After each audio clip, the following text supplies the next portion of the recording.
Baru-baru ini, sebuah video yang ramai beredar di media sosial Telegram menyita banyak perhatian warganet. Pasalnya, dalam video tersebut merekam peristiwa yang jarang terjadi di medan pertempuran. Peristiwa yang memperlihatkan kekompakan dan solidaritas antar sesama pejuang pembela Ukraina. Di tengah perang yang semakin hari semakin sengit, sejumlah tentara Ukraina tak lupa memberikan kejutan kepada rekan mereka yang sedang berulang tahun.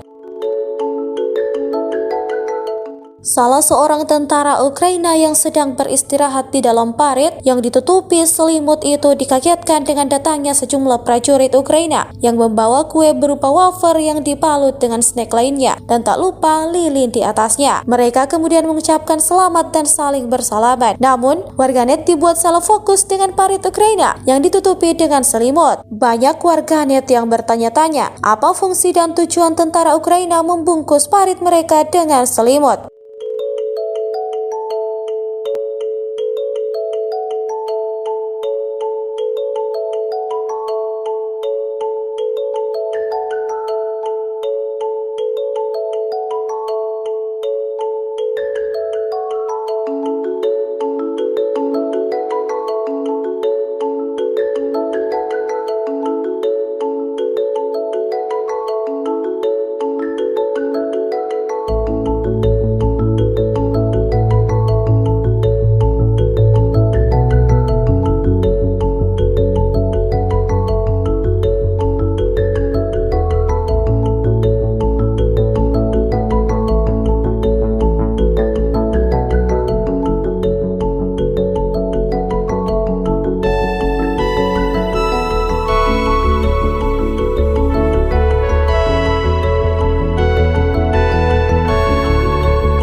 Terima kasih sudah nonton. Jangan lupa like, subscribe, dan share ya.